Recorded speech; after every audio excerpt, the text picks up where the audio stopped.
October 15th, 1944, Operation Panzerfaust.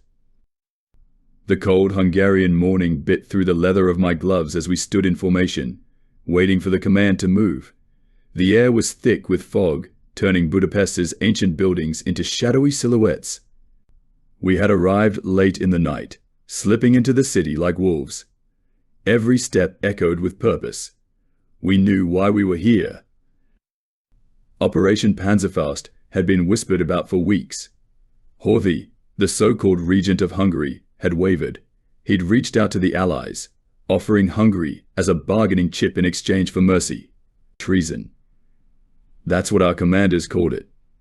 And treason had to be answered. We were SS, the Führer's elite.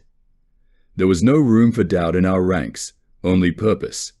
Today, we would send a message Horthy's betrayal would not go unpunished, and Hungary would remain chained to the Axis cause. The rumble of engines stirred the silence. Our Tiger tanks, hulking beasts of metal and iron, led the convoy as we approached Buda Castle. I could see the flicker of torchlight from within the stone walls. They knew we were coming, but it didn't matter.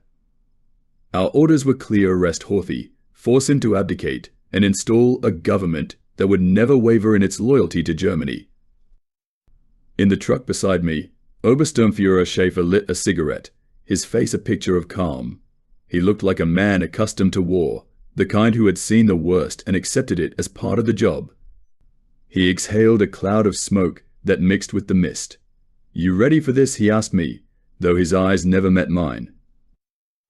I gave a stiff nod, tightening my grip on the rifle slung over my shoulder. Ready wasn't the right word. This wasn't my first operation, but there was something about the thought of toppling a head of state that sat uneasily in my gut. War was one thing: battlefields, trenches, soldiers fighting soldiers, but this. We were about to topple a government, and all I could think about was whether this city would burn like all the others. Schaefer must have seen something in my face, because he chuckled, though there was no humor in his voice. "Don't worry, kid. The regent won't put up much of a fight. His heart's already out of this war." His words were cold, but they were true. Horthy was a broken man, pinned between the collapsing Nazi Empire and the advancing Soviets. We were here to push him off the fence, force him to choose a side our side, or there would be consequences.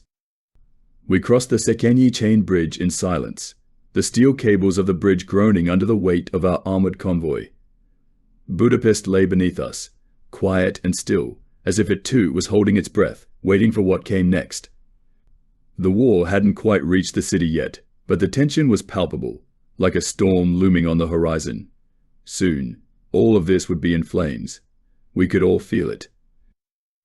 As we neared Buda Castle, the ancient fortifications loomed over us like some kind of judgmental spectre, towering above the streets with its high walls and watchful towers. The castle had stood for centuries, surviving Mongol invasions, Ottoman sieges, and now it would witness this, its own countrymen, betrayed and subjugated under German force. The trucks came to a stop. The coldness in the air was sharper now, biting at my face as I stepped down, boots crunching against the cobblestone. We lined up, all 20 of us, forming a neat line. To any outsider, it must have looked like a routine maneuver. But we knew the gravity of the situation. Behind those castle walls, history was about to be rewritten. Major Otto Skorzeny, our commander, strode to the front, his presence commanding. He was the type of officer who looked as though nothing could touch him. The scars on his face spoke of battles long won, and his eyes held that cold steel certainty that we all envied.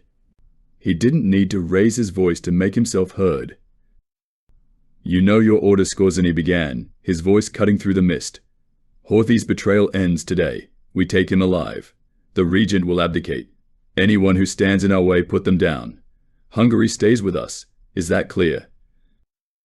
We answered in unison, the chorus of Jar, Herr Major echoing off the castle walls. The gates creaked open before us. Hungarian soldiers, Horthy's personal guards, were lined up, weapons at the ready but faces pale. They were nervous. They should have been. Schaefer smirked beside me as we marched forward, rifles aimed, but fingers off the triggers for now.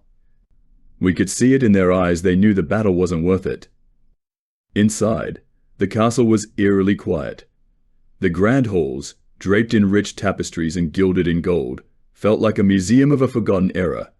We moved with purpose, boots clicking against marble floors, the weight of the Reich behind every step. Every now and then, I caught a glimpse of a servant or court official peeking around corners, wide-eyed and fearful. They knew who we were. They knew why we were here.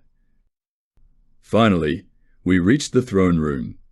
Horthy stood at the center, flanked by two of his closest advisors. He was older than I'd imagined, his once regal posture now slumped, a man who had lost the will to fight. His eyes were hollow, dark circles etched beneath them from too many sleepless nights spent staring down the barrel of his country's destruction. "You can end this peacefully, Scorzeny," he said, his voice low but filled with authority. "Sign the abdication. Appoint Ferenc Selassie. Your people will be spared more bloodshed." Horthy's lips trembled. For a moment, I thought he might refuse, might stand on principle. But then his eyes flicked to the window, to the city below, and he sighed. Defeat, final and absolute, crossed his features. Without a word, he moved to the desk where the document lay waiting, the ink quill poised like a dagger. It took only seconds for him to sign away his legacy. I felt a strange twist in my gut as I watched the pen scratch against paper. In those few strokes, Hungary's fate was sealed. But something deeper gnawed at me. Was this victory? Was this what we fought for? Or were we just prolonging the inevitable? "It's done," Scorzeny declared, folding the document and tucking it away. "Hungary remains ours." The weight of the moment settled over us. The mission was complete, but the feeling of triumph I expected never came.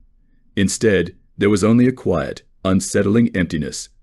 Outside, Budapest remained calm, but it felt like the city was merely holding its breath, waiting for the fire to consume it. As we marched out of the castle and back into the streets, the fog lifted slightly, revealing the cityscape below. I could see the Danube winding through Budapest like a silver thread, cutting the city in half. On one side, the Buda Hills rose in quiet strength. On the other, Pest sprawled in the distance, unaware of the storm that was about to descend. This was just the beginning. December 25th, 1944, Christmas Eve encirclement. The cold was worse than I remembered. It cut straight through my coat, biting into my skin like 1,000 tiny needles.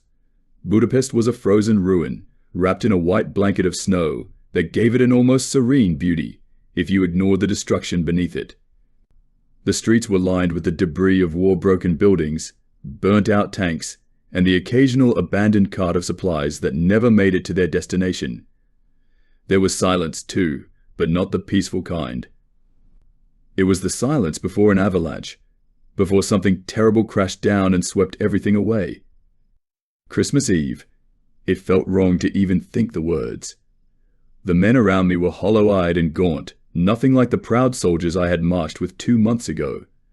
Our uniforms were torn and dirty, our boots worn through from weeks of retreating, repositioning, and fighting. There were no carols, no trees lit up with candles, no children running through the streets. Just the cold and the waiting. We were surrounded. Cool. It had happened so quickly. On the night of December 26th, the Soviets completed their encirclement, cutting Budapest off from the outside world. What had started as a slow tightening of their noose around the city now felt like a death grip. Supplies were running low, and every soldier knew it. There was no escape, no reinforcement coming from the fatherland. Budapest had become a trap we were all caught in. I stood in a makeshift bunker, the remnants of an old store turned into a command post for our unit. The cracked windows gave us a view of the outer edges of the city, where Soviet artillery flashed in the distance. Every rumble shook the earth beneath us, a reminder that the enemy was close, and growing closer by the hour. Inside the bunker, we huddled together, trying to keep warm. Obersturmführer Schaefer, who had once been a picture of composure, now sat hunched over a map, his fingers tracing the red lines marking Soviet positions.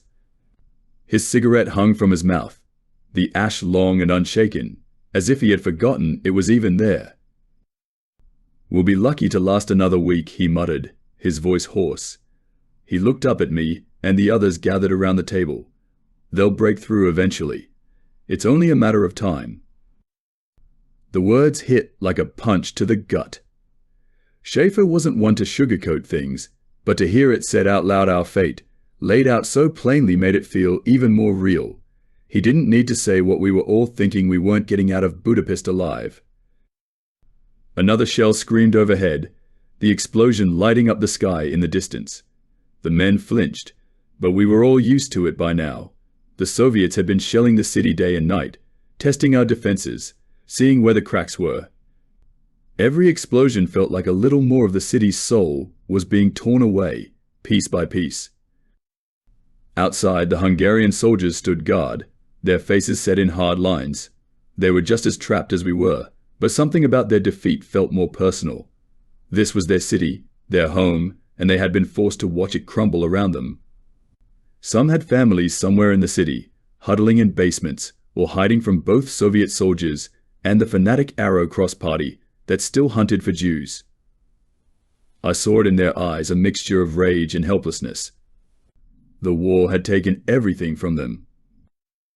I leaned against the cold brick wall, trying to ignore the gnawing hunger in my stomach. Rations had been cut days ago, and now we were lucky if we had enough to eat once a day. Water was even harder to come by. The Danube was frozen solid, and what little reserves we had left were being used for the wounded. "Think they'll hit us tonight?" Private Muller asked from beside me, his voice barely above a whisper. He was young, no more than 20, but the war had aged him in ways no man should ever experience. I shrugged. "They might. Or they might wait for us to starve to death." Muller nodded, his eyes hollow. "Merry Christmas, then." There was a bitter edge to his words, but I couldn't bring myself to respond. There was nothing merry about this night. We were standing on the edge of an abyss, and each hour that passed brought us closer to being swallowed by it. The radio crackled to life in the corner, cutting through the silence. Schaefer flicked his cigarette, sending ash scattering across the map, and leaned in to listen. The voice on the other end was faint, garbled by static, but we could make out enough to understand. Soviet infantry. Advancing. South sector. Artillery support. Schaefer cursed under his breath. He turned to us, his face grim. "They're moving in. South side. We need to reinforce." The bunker came to life as we scrambled to our feet, grabbing rifles and helmets. It didn't matter that we were exhausted, that most of us were barely standing. The Soviets were coming, and we had to be ready. We emerged into the freezing night, the wind whipping at our faces. The city around us was dark, save for the occasional flicker of firelight from the distant artillery blasts. Snow crunched beneath our boots as we made our way through the narrow streets, slipping between the ruins of what had once been homes and shops. I couldn't help but glance at the shattered windows, imagining the families that had once lived there. Had they made it out? Or were they buried somewhere beneath the rubble? We reached the south sector, where the front lines had been drawn. The defenses were thin, too thin. Hungarian soldiers, bundled in ragged coats and scarves, stood shoulder to shoulder with the few remaining Germans, all of us clutching rifles and staring into the blackness ahead. The Soviets were out there, somewhere beyond the ruins, waiting for the right moment to strike. Schaefer joined us at the front, his eyes scanning the horizon. He didn't say anything, but the tension in his posture said enough. We all knew what was coming. The Soviets had broken through the outer defenses days ago. Now, it was only a matter of when, not if, they would breach the inner city. The minutes stretched into what felt like hours. My breath came out in shallow clouds, each one hanging in the air for a moment before dissolving into the night. I could feel the weight of exhaustion pulling at me, the ache in my muscles from days of fighting and cold. But I couldn't let myself rest. Not yet. Then, without warning, the night erupted in fire. The first explosion sent me stumbling back, the shockwave knocking the breath from my lungs. Flames shot into the sky as the Soviet artillery found its mark, reducing the buildings ahead to rubble in an instant. Before I could react, another shell crashed into the street, sending chunks of stone and debris flying in all directions. "Take cover," Schaefer shouted, but the order was lost in the chaos. The Soviets were coming, and we were right in their path. I threw myself behind the remnants of a brick wall, my rifle clutched tightly in my hands. The street was filled with smoke, thick and choking, making it impossible to see more than a few feet in front of me. But I could hear them, the Soviets, their boots pounding against the frozen ground, their voices shouting in Russian as they advanced. Gunfire erupted from all sides, and I fired blindly into the smoke, hoping to hit something, anything. The sound of bullets whizzing past my head filled my ears, each one a reminder of how close I was to death. I could hear Muller shouting beside me, but his words were drowned out by the roar of the battle. Then I saw them. Figures emerging from the smoke, their outlines blurred by the chaos, but unmistakable. Soviet soldiers, rifles raised, their eyes cold and hard as they charged forward. I fired again, the recoil jolting through my arms. One of the figures dropped, but more kept coming, relentless in their assault. The ground shook beneath me as another explosion ripped through the street, sending a cloud of dust and debris into the air. We were losing ground. Schaefer appeared beside me, his face smeared with dirt and blood. "Fall back," he shouted, his voice barely audible over the din of battle. "We can't hold this position." I didn't argue. There was no point. We were being overrun. One by one, we retreated, slipping back through the ruined streets, our breaths coming in ragged gasps. The Soviets were right behind us, their artillery lighting up the night like a twisted Christmas display. As we retreated, I caught a glimpse of the city below, lit by the flashes of artillery. It was hard to believe that this had once been a thriving metropolis, filled with life and hope. Now, it was nothing but ruins, a graveyard waiting to be filled. And we were the next in line. December 26th, 1944, the encirclement closes. December 26th, 1944.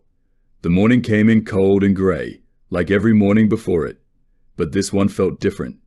We were no longer fighting to hold ground. We were fighting to survive. The Soviets had closed the ring around Budapest, sealing our fate. It was official now, we were trapped. I woke to the sounds of artillery in the distance, the familiar rhythm of war, but now with an urgency that weighed heavily on my chest.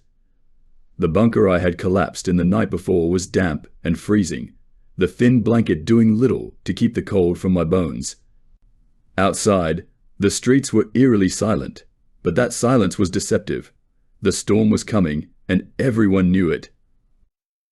I pushed myself up, stiff from the night's sleep. Around me, the men were stirring, their faces drawn and gaunt. Some were already awake, staring blankly at the concrete walls, as if they were waiting for something to break. The ration boxes in the corner had been picked clean days ago, leaving us with barely enough to fill our stomachs. Hunger gnawed at me, but it was nothing compared to the fear that had settled in my gut. We were in the heart of a dying city. I stepped outside into the street. The snow crunched beneath my boots, the only sound in the quiet dawn. Budapest, once a bustling capital, now lay beneath a shroud of snow and smoke, the building skeletal and broken. I couldn't help but feel a pang of sadness as I looked out over the city. This place had a kind of tragic beauty, like a wounded animal trying to stand tall, even as the hunters closed in. Across from me, a group of Hungarian soldiers were huddled around a fire, their faces barely visible beneath layers of scarves and helmets. Their rifles leaned against the wall, but they didn't look like they expected to use them. They knew, just as we did, that the end was coming. As I walked down the street, I found Schaefer standing near a burned-out vehicle, his face etched with worry. He'd been different since the night before, quieter, more distant. I could tell the weight of our situation was pressing down on him, but he still wore that mask of stoic determination. "Any news from command?" I asked. though I already knew the answer. He shook his head, exhaling a cloud of breath into the frozen air. Nothing. Communications are down. The Soviets have cut us off completely. We're on our own now. The words hung in the air between us. I could hear the rumble of distant explosions, the thud of artillery shells crashing into the outskirts of the city. The Soviets weren't rushing in. They didn't need to. They had us trapped like rats in a cage, and they were content to starve us out. "What's the plan?" I asked, though I could feel the futility in my own question. There wasn't much of a plan left.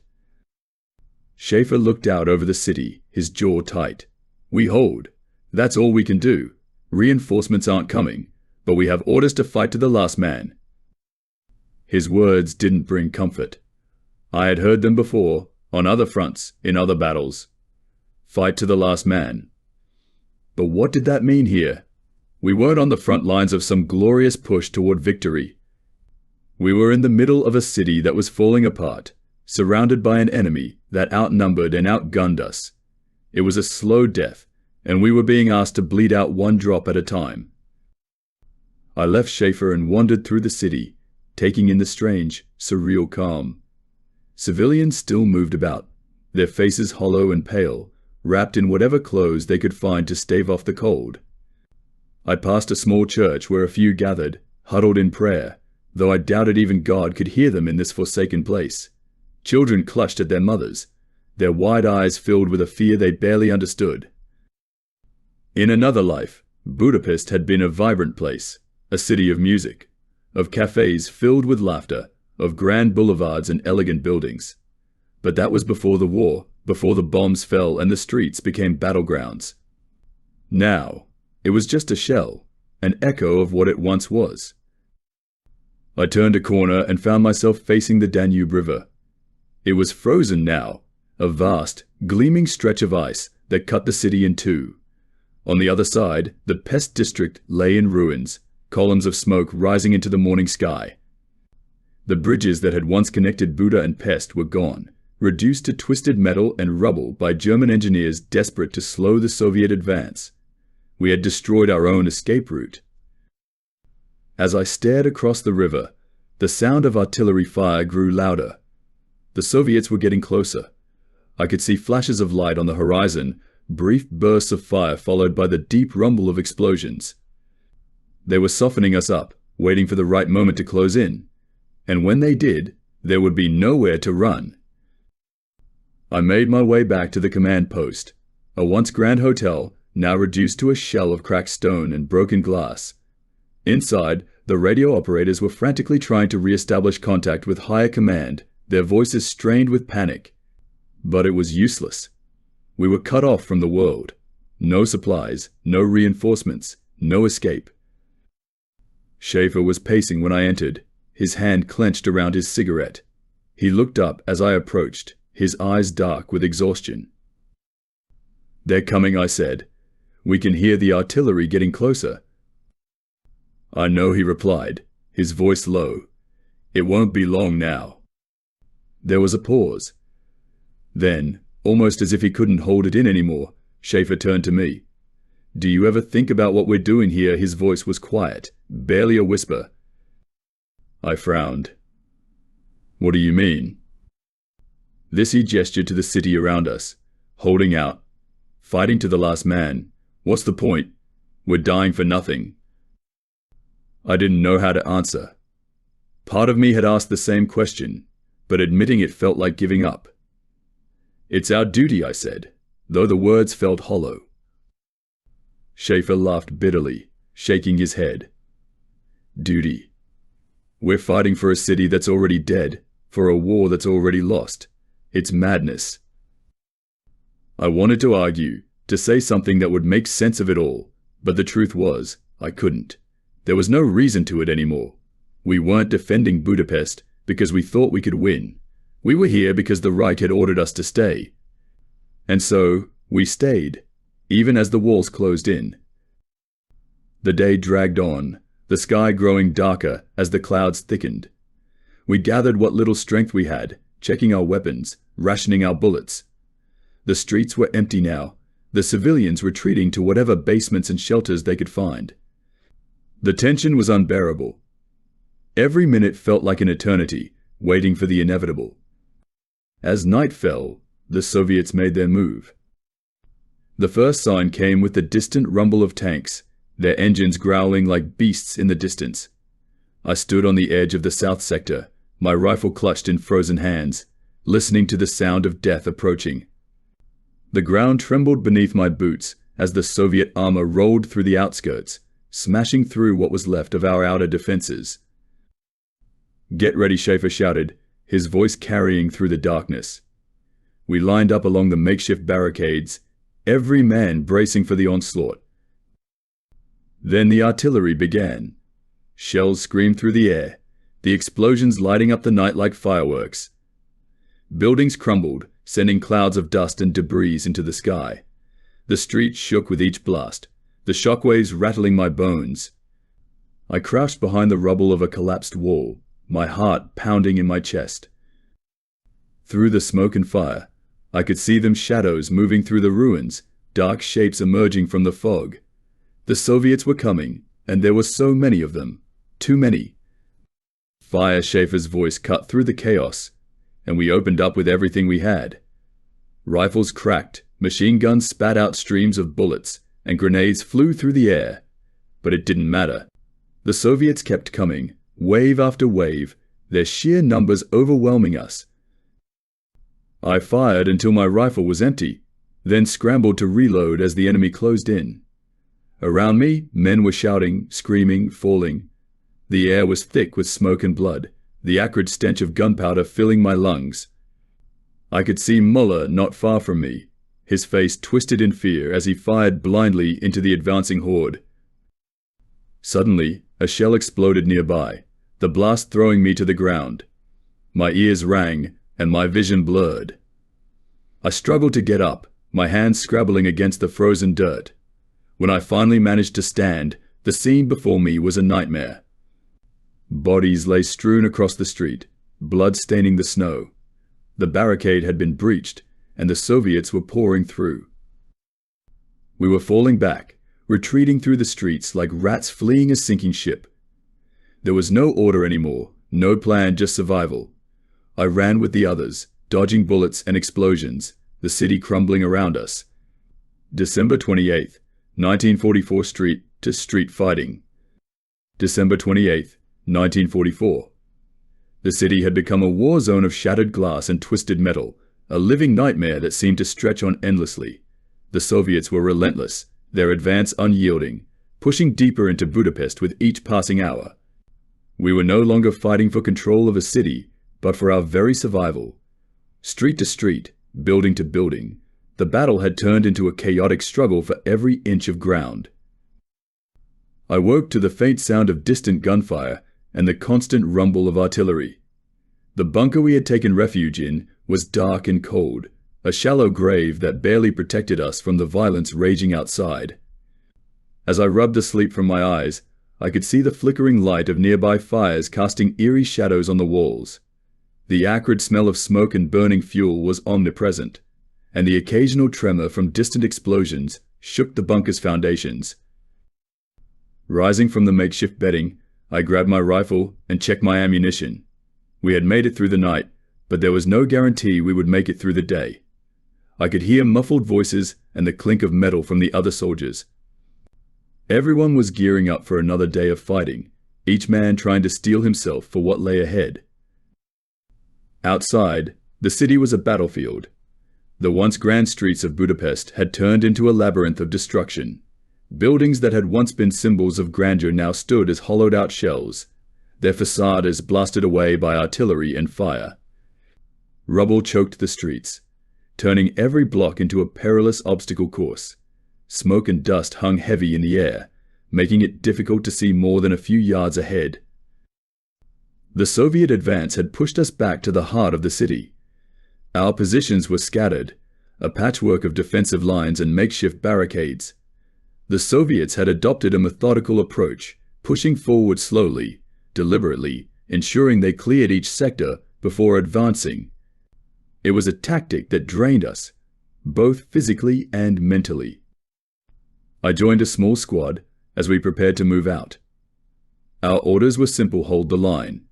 We were to defend a stretch of street that had become crucial to the Soviet advance.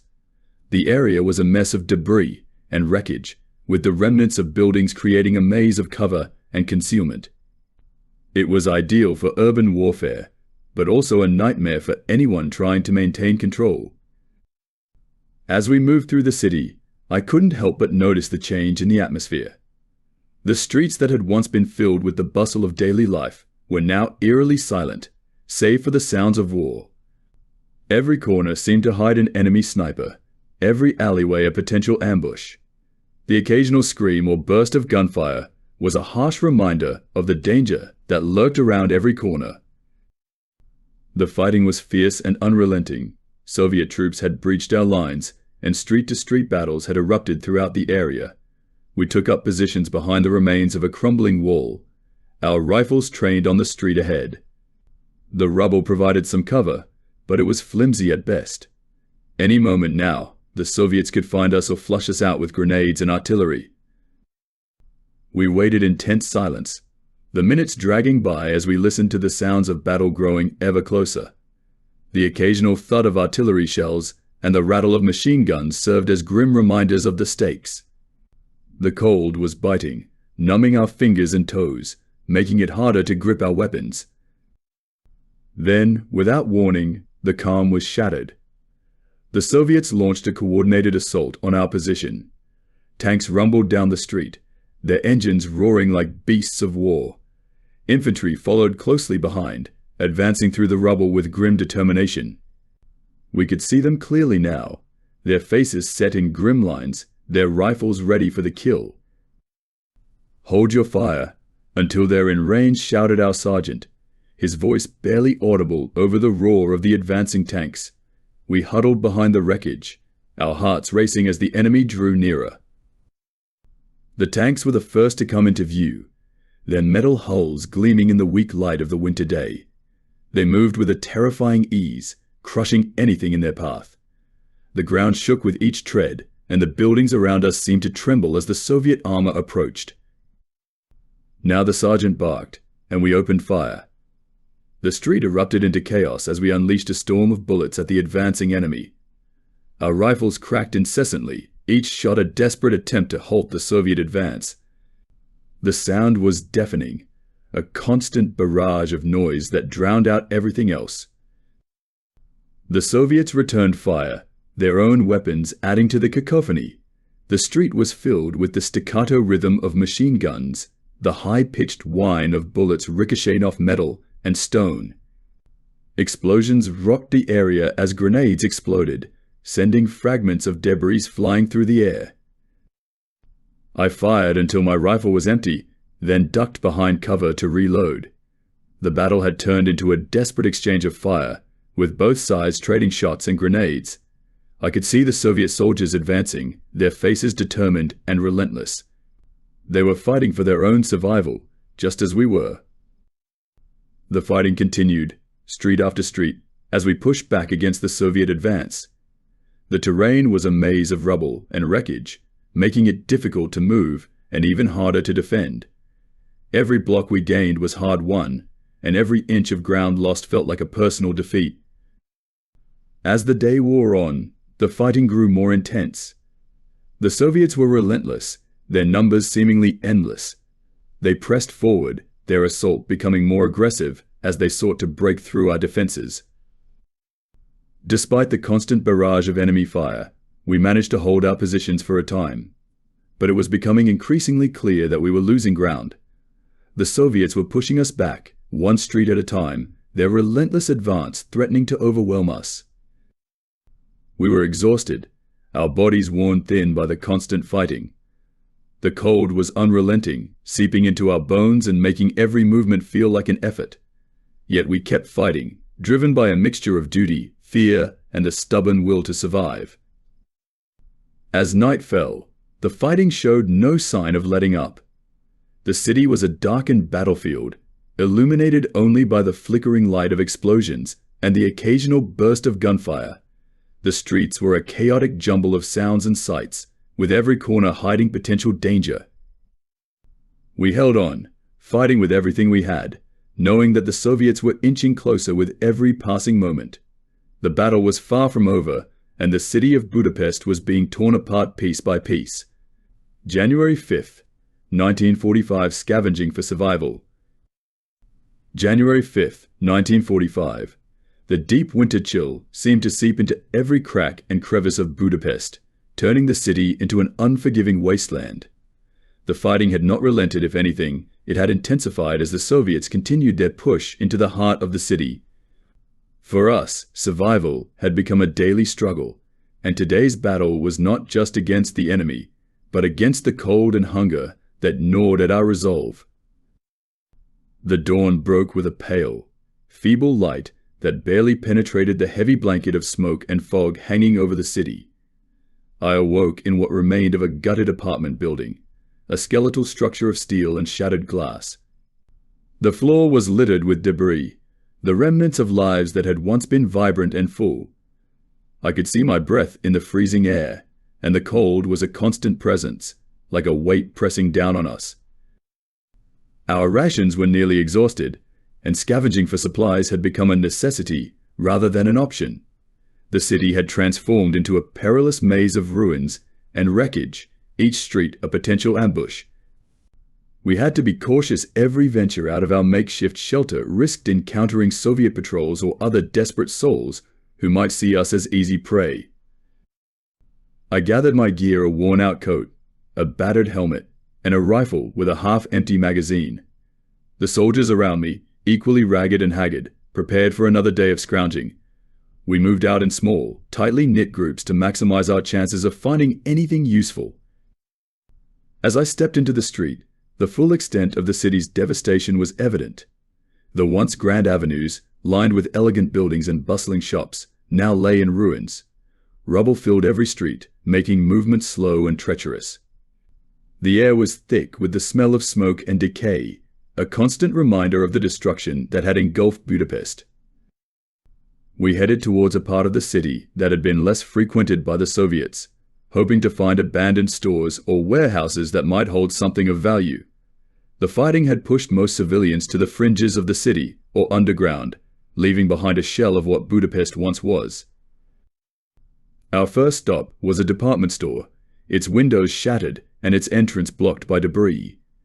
We forced our way inside, the broken glass crunching beneath our boots. The interior was dark and dusty, the once luxurious displays now reduced to a chaotic mess of broken shelves and scattered merchandise. I moved through the store cautiously, my flashlight cutting through the gloom. The shelves, once stocked with fine goods, were now bare.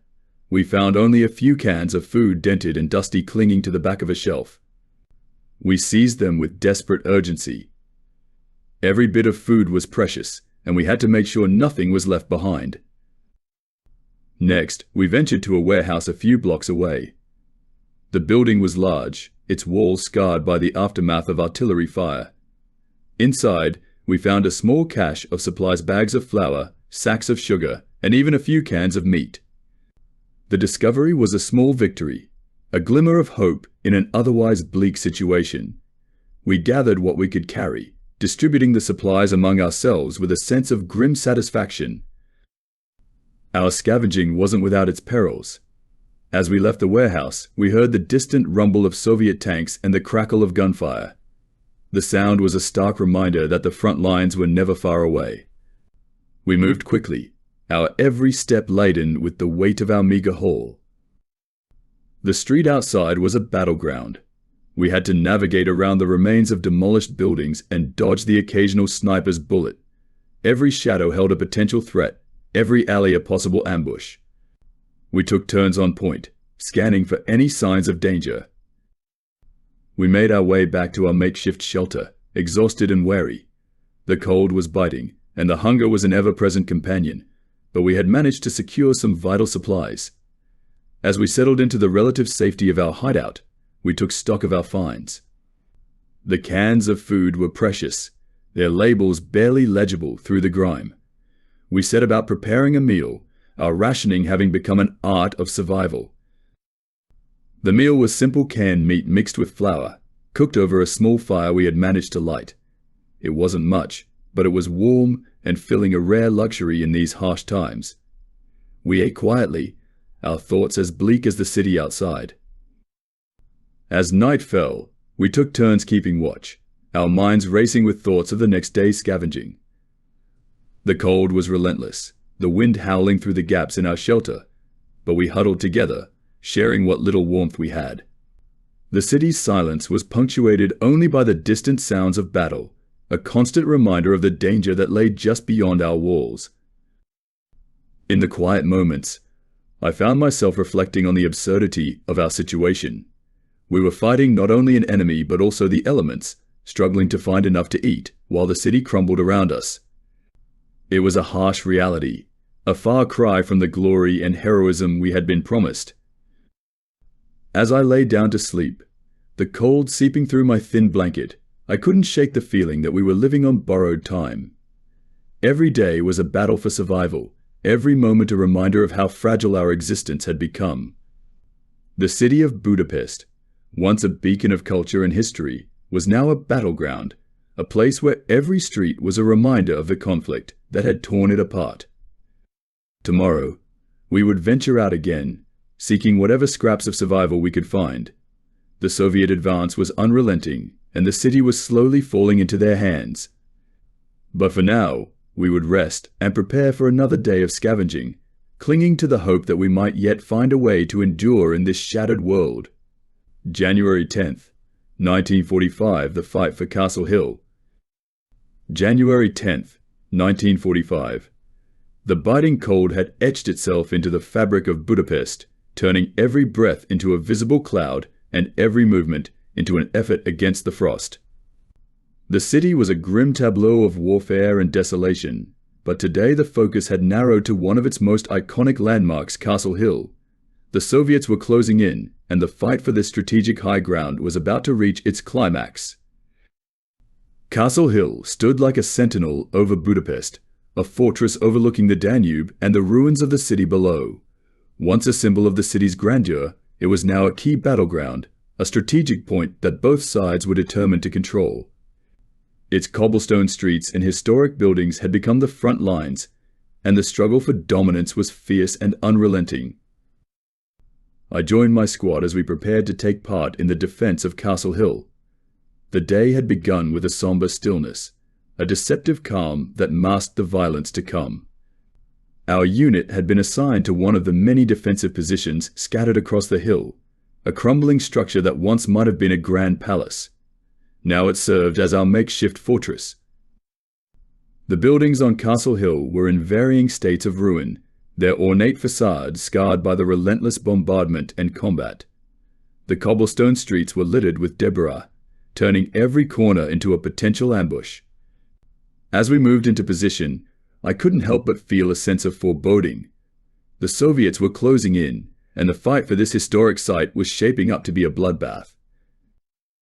We took up our positions behind hastily constructed barricades. Sandbags and wreckage formed our line of defense, but it was clear that these were only temporary measures. The real fortifications had been destroyed or overrun long ago. We dug in as best we could, preparing for the inevitable assault. The silence was broken by the distant rumble of Soviet tanks and the crackling of gunfire. The Soviets were advancing methodically, their strategy a relentless push to overwhelm us. The air was thick with the smell of smoke and the acrid stench of gunpowder. Every few moments, the ground shook with the impact of distant artillery shells. "Stay sharp," our sergeant barked over the din, his voice hoarse from days of shouting orders. "They're coming." As if on cue, the first wave of Soviet troops appeared on the horizon, their silhouettes cutting through the haze. The tanks led the charge, their metal hulls glinting ominously in the weak winter light. Infantry followed closely behind, moving with purpose and precision. The initial sight of the advancing enemy was both terrifying and motivating. We readied our rifles and took aim. The Soviets were coming, and there was no retreat. We had to hold our ground, no matter the cost. The first clash came with a deafening roar. Soviet tanks opened fire, their shells pounding our positions with explosive force. The ground trembled as buildings crumbled under the assault, debris flying in all directions. The barricades we had so carefully constructed were quickly reduced to rubble, offering little protection from the relentless barrage. I crouched behind what remained of a wall, my heart pounding as I squeezed the trigger of my rifle. The Soviet infantry moved with grim determination, their faces set in lines of fierce concentration. They advanced through the wreckage, using the debris for cover as they pressed toward our positions. The fighting was intense and chaotic. Explosions rocked the hill, sending clouds of dust and debris into the air. The sound of gunfire was constant, a relentless cacophony that drowned out everything else. Every street, every building, every corner was a battleground, and the struggle for Castle Hill was a fight for every inch of ground. Our positions were under constant assault. The Soviets seemed to come from every direction, their numbers overwhelming. We fought back with everything we had, our rifles and machine guns blazing in a desperate attempt to repel the enemy. The terrain was treacherous, and the snow-covered ground made every movement hazardous. In the midst of the chaos, I spotted a group of Soviet soldiers trying to flank our position. They were moving stealthily through the wreckage, their rifles at the ready. I shouted a warning to my comrades, and we redirected our fire to confront the new threat. The battle had become a desperate exchange of gunfire and grenades, with both sides fighting fiercely for control. The hours dragged on, the fighting showing no sign of letting up. The sun had dipped below the horizon, casting the city into darkness. The cold was unbearable, and the exhaustion was taking its toll on us. We fought on, driven by sheer willpower and the knowledge that giving up was not an option. As night fell, the Soviet assault continued with unrelenting ferocity. They pressed their advantage, using the cover of darkness to their benefit. Our positions were battered and worn, but we held firm, determined to defend the hill at all costs. The sound of battle was a constant, overwhelming presence, a reminder of the struggle that had engulfed Castle Hill. Despite our best efforts, it became clear that the Soviets were gaining ground. Their tanks continued to push forward, their infantry advancing with grim determination. The battle for Castle Hill was turning into a brutal, relentless struggle, with each side fighting for control of the historic site. In the midst of the fighting, I found myself crouched behind a crumbling wall, my rifle at the ready.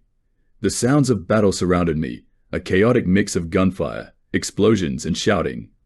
I was exhausted, my body aching from the strain of combat. But I couldn't afford to rest. The battle was far from over, and we had to hold our position as long as possible. The night wore on, and the fighting showed no sign of abating. We continued to repel the Soviet assault, our defenses pushed to the limit. The cold was relentless, and the exhaustion was a constant companion, but we fought on, driven by the knowledge that Castle Hill was a crucial point in the battle for Budapest. As dawn approached, the first light of morning cast a dim glow over the battlefield. The city was a landscape of destruction, a testament to the ferocity of the fighting. The battle for Castle Hill had been a brutal and unforgiving struggle, but we had managed to hold our position, at least for now. The hill was still ours, but the cost had been high. The fighting had taken its toll on both sides, and the battle for Budapest was far from over. As we regrouped and prepared for whatever lay ahead, the reality of our situation settled in. The city was a battleground, and every inch of ground was hard won and dearly held. The fight for Castle Hill was a reflection of the broader struggle engulfing Budapest, a brutal, unrelenting conflict that showed no sign of ending. We had managed to hold our position, but the battle was far from over. The Soviets would not relent, and neither could we. The struggle for survival continued, and the city of Budapest remained a battleground, scarred and shattered by the relentless tide of war. January 15th, 1945 descent into despair.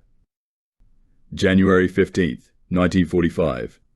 The bleak winter sky hung heavy over Budapest, a relentless grey that seemed to seep into every corner of the city. The cold was penetrating, a cruel reminder of the harsh reality we faced. The fighting had raged on with unyielding ferocity, and the struggle for survival had taken its toll. The once proud city was now a crumbling shell, and for us, despair was becoming an unwelcome companion. The day began with an oppressive silence, a stark contrast to the previous day's cacophony of gunfire and explosions. The occasional distant rumble of artillery was the only sound that punctuated the stillness. It was as though the city itself was holding its breath, waiting for the next storm to break. I emerged from the makeshift shelter we had been using, a once elegant building now reduced to a collection of broken walls and shattered windows. The interior was barely habitable, a dark and cold space that offered scant protection from the elements. The cold had become a constant presence, a biting force that seemed to freeze every thought and action. Our unit had been tasked with holding a section of the city that was slowly falling into Soviet hands. The streets were a nightmare of wreckage and rubble, and every day of fighting had left us increasingly worn and weary. The sense of futility was beginning to settle in. Each victory seemed hollow, each inch of ground gained only temporary. As we prepared for another day of combat, the mood among the men was one of grim resignation. Morale was at an all-time low. The harsh reality of our situation was becoming increasingly clear. Supplies were dwindling, and the constant exposure to the elements had worn us down physically and mentally. We had become little more than ghosts, moving through the city's ruins with a sense of detachment. The streets were eerily quiet as we moved out. The once bustling cityscape had been transformed into a landscape of destruction. Buildings lay in ruins, their facades scarred by the ravages of war. The once familiar landmarks were now unrecognizable, their grandeur lost to the relentless onslaught of conflict. Our patrols were increasingly dangerous. The Soviets had adopted a methodical approach, gradually tightening their grip on the city. We faced constant skirmishes, each one a desperate attempt to hold back the advancing enemy. The fighting was brutal and unforgiving, a constant reminder of our precarious position. We ventured into a nearby district, hoping to find something useful: food, ammunition, or anything that might bolster our defenses. The area was a ghost town, the buildings empty and abandoned. The silence was oppressive, a stark contrast to the constant noise of battle we had grown accustomed to. As we searched through the rubble, the sense of despair deepened. The city's destruction was overwhelming, and every corner we turned seemed to reflect our own sense of futility. The occasional discovery of supplies offered only a brief glimmer of hope, quickly overshadowed by the harsh reality of our situation. The day wore on, and the fighting continued with relentless intensity. The Soviets were closing in, their numbers and firepower steadily increasing. We were pushed back from one position to another, each retreat a bitter reminder of our dwindling strength. The front lines were in constant flux, with every advance by the enemy eroding our resolve. As night fell, the city was cloaked in darkness, the only light coming from the distant glow of fires and the occasional flash of artillery.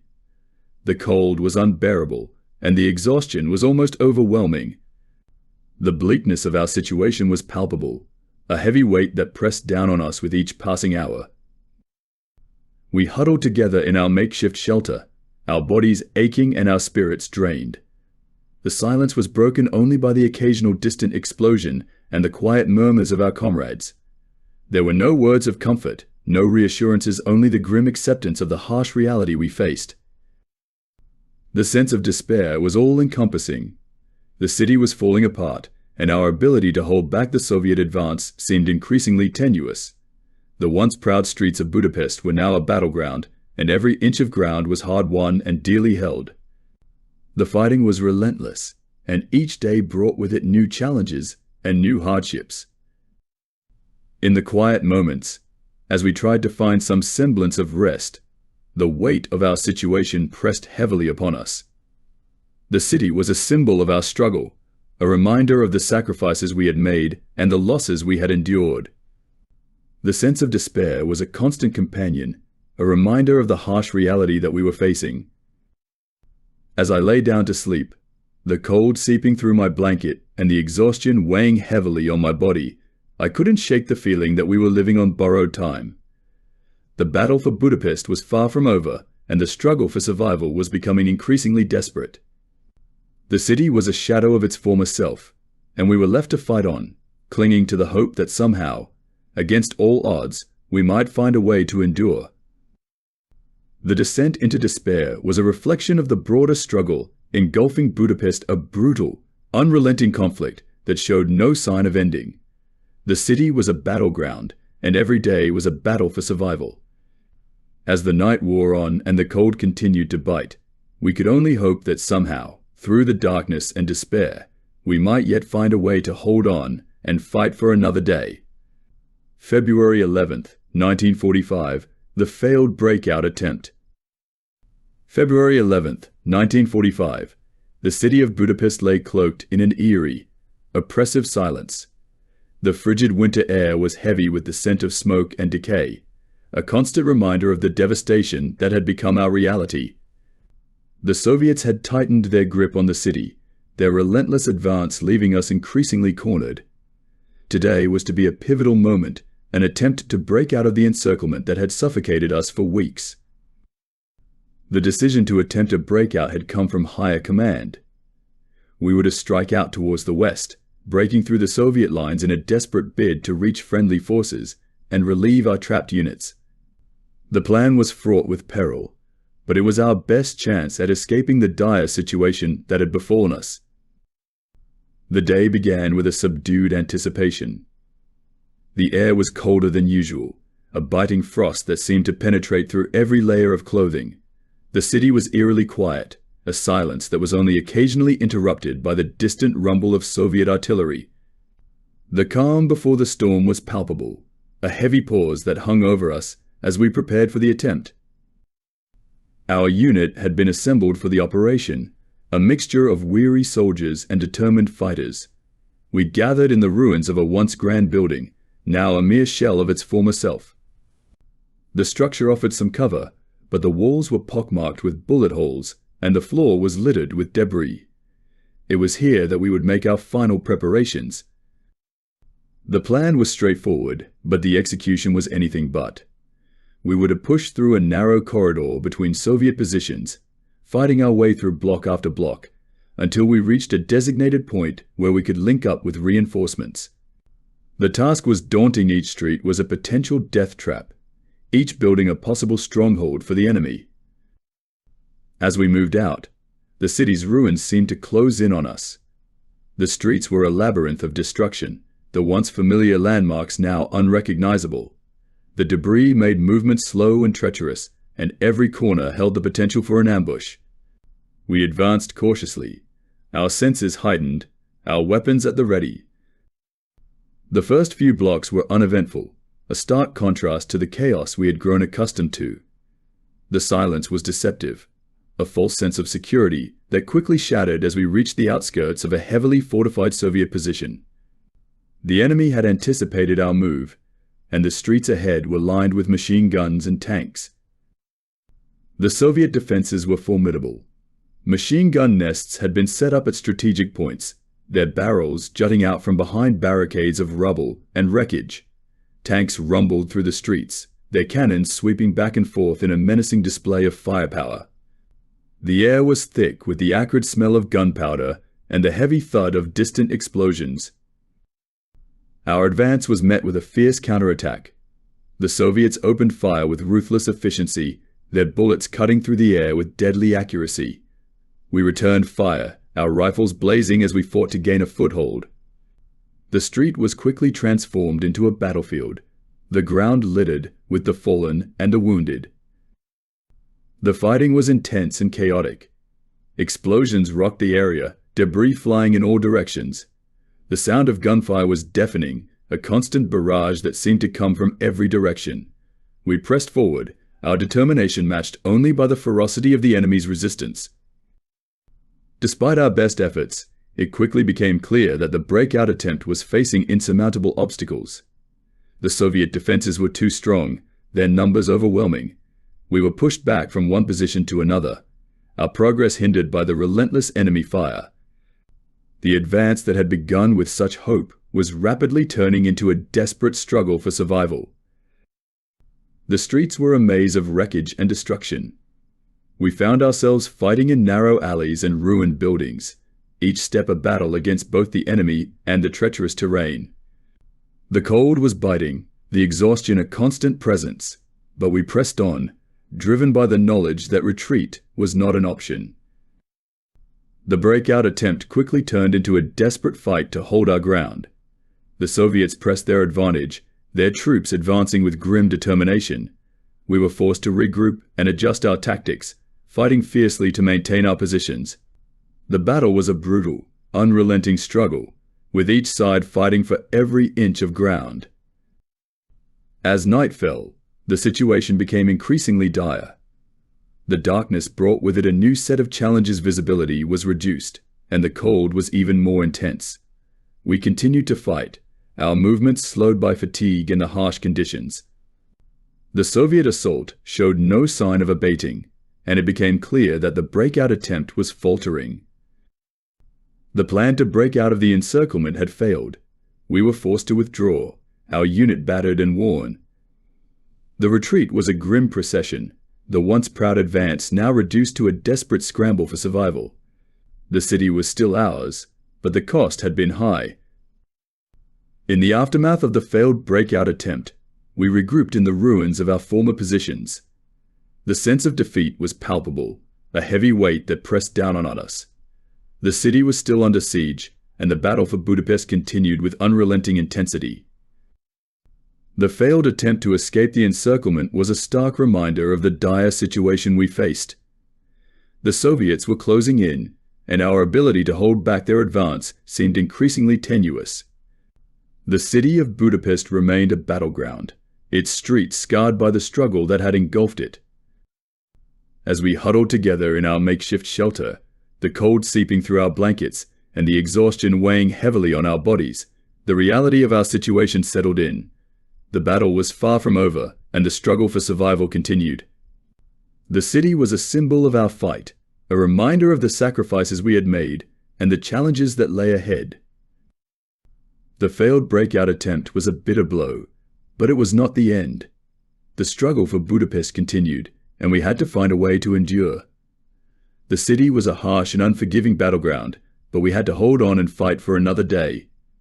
The battle was far from over, and the fight for survival would continue in the frozen ruins of a city caught in the grip of war. February 13th, 1945, the final stand. February 13th, 1945. The final chapters of Budapest's siege were unfolding in a grim and inevitable manner. The city, once a symbol of grandeur and resilience, was now a landscape of ruin and despair. The Soviet forces had tightened their grip, their advance inexorable and relentless. Our position had become increasingly untenable, and today we faced the grim reality of the final stand. The morning light broke over the battered city with a cold, indifferent glow. The sky was overcast, a blanket of gray that seemed to reflect the desolation below. The chill in the air was biting, and the once familiar streets were now a maze of debris and destruction. The remnants of our defensive positions were a stark reminder of the fierce fighting that had transpired. We had been pushed back to the inner core of our stronghold, a fortress of ruins in the heart of Budapest. Our position was a tattered remnant of its former self, a shattered building surrounded by makeshift barricades and trenches. The walls, once proud and imposing, were now pockmarked with bullet holes and scars from artillery fire. The remnants of sandbag defenses lay scattered, offering little protection against the onslaught that was to come. The mood among the men was somber and resigned. We knew that today would likely be our last stand. The Soviets had encircled us completely, their lines pressing in from all sides. Supplies were nearly exhausted, and the toll of the prolonged siege had left us physically and mentally drained. We had no illusions about our situation. The enemy was closing in, and we were faced with a stark choice: fight to the last breath or surrender to the inevitable. As the day began, the sounds of battle were distant but persistent and unending drone of artillery fire and the occasional burst of machine gun fire. The Soviets were preparing for their final assault, and their approach was methodical and overwhelming. The sounds grew louder, a steady crescendo that marked the approach of the inevitable clash. Our sergeant gathered us together for a final briefing. His face was drawn and tired, the weight of the situation evident in his eyes. He spoke with a determined yet weary voice, his words carrying the gravity of our predicament. Today, we make our stand. We hold this position as long as we can. The Soviets will come at us with everything they have. We need to give everything we've got. The sense of finality was palpable. We nodded in grim agreement, our faces set with a mixture of determination and resignation. We took our positions, readying ourselves for the assault that we knew was imminent. The final preparations were made, ammunition was checked, weapons were cleaned, and our defensive positions were reinforced as best as possible. The Soviet assault began in earnest as the afternoon approached. The first sign of their advance was the distant rumble of tanks and the heavy thud of artillery shells. The ground shook with each explosion, the force of the impact sending tremors through our defenses. Dust and debris filled the air, turning the daylight into a murky haze. The Soviets advanced with calculated precision, their tanks leading the charge. The rumble of their engines was a constant, ominous presence. Infantry followed closely behind, moving with purpose and coordination. The air was thick with the acrid smell of burning fuel and the sharp tang of gunpowder. Our position was immediately under siege. Soviet tanks opened fire, their shells pounding our defenses with explosive force. The once sturdy barricades crumbled under the relentless barrage, sending fragments of stone and debris flying. We fought back with everything we had, our rifles and machine guns blazing in a desperate attempt to repel the enemy. The battle was a maelstrom of sound and fury. Explosions rocked the area, their force shaking the ground beneath our feet. The air was filled with the deafening roar of artillery and the staccato rhythm of machine gun fire. The once familiar streets were now a battlefield of chaos, with every corner and alley becoming a front line. We fought with a sense of grim determination, our actions driven by the knowledge that this was our final stand. The Soviets were relentless, their numbers and firepower overwhelming. Despite our best efforts, it was clear that we were being pushed back, our defenses slowly crumbling under the weight of the assault. The battle wore on through the afternoon, the fighting growing more intense with each passing hour. Our position was increasingly precarious, the remnants of our defenses barely holding against the relentless enemy advance. The cold was biting, and exhaustion was taking its toll, but we pressed on, driven by sheer willpower and the knowledge that surrender was not an option. As dusk approached, the situation became even more desperate. The Soviet assault showed no sign of abating, their troops pressing forward with grim determination. The darkness brought with it a new set of challenges. The reduced visibility made it harder to coordinate our defenses, and the cold intensified, sapping our strength. Despite our best efforts, it became clear that the final stand was nearing its end. The Soviets were closing in from all sides, their advance methodical and unrelenting. We fought on, our resolve unshaken, but the reality of our situation was undeniable. The city was falling, and we were fighting a losing battle. As night fell, the fighting continued with brutal intensity. The battlefield was a nightmarish landscape of destruction, illuminated only by the occasional flare of artillery and the distant glow of fires. The sounds of battle were a constant, overwhelming presence, a reminder of the struggle that had engulfed us. In the final hours, our resistance began to falter. The Soviet forces breached our defenses, their troops pushing through the shattered remnants of our stronghold. We fought to the last, our weapons blazing in a desperate effort to hold back the advancing enemy. The fighting was fierce and chaotic, each side fighting for every inch of ground. As the night wore on, it became clear that the final stand was coming to an end. The Soviets had broken through, and our position was overrun. We were forced to retreat, our unit battered and worn. The city of Budapest had fallen, and the battle for our stronghold was lost. In the aftermath of the final stand, the city was a grim testament to the fierce struggle that had taken place. The ruins were a stark reminder of the cost of the battle, and the reality of our situation was harsh and unforgiving. The city of Budapest was now in Soviet hands, and the struggle for survival had come to a bitter end. As we regrouped in the aftermath of the battle, the sense of defeat was palpable. The city was a shadow of its former self, and we were left to face the harsh reality of our situation. The final stand had been a testament to our determination and resilience, but the cost had been high. The battle for Budapest was over, and the city lay in ruins, a reminder of the struggle that had engulfed it, a city in ruins. The frost-laden dawn of February 14th, 1945, unveiled a Budapest that was unrecognizable, a city reduced to skeletal remains and silent echoes.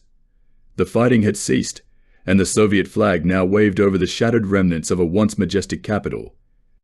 The air was still heavy with the aftermath of battle, and the city lay in a desolate stillness, a stark contrast to the chaos that had engulfed it for so long. The streets of Budapest, now stripped of their former glory, stretched out like a labyrinth of ruin. The grandeur of old buildings was lost to time and destruction, their facadism marred by the scars of war.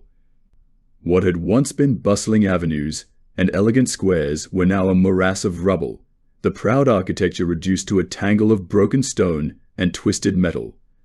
The grandeur of the Danube, its waters still flowing, was now framed by the wreckage of a city that had been brought to its knees.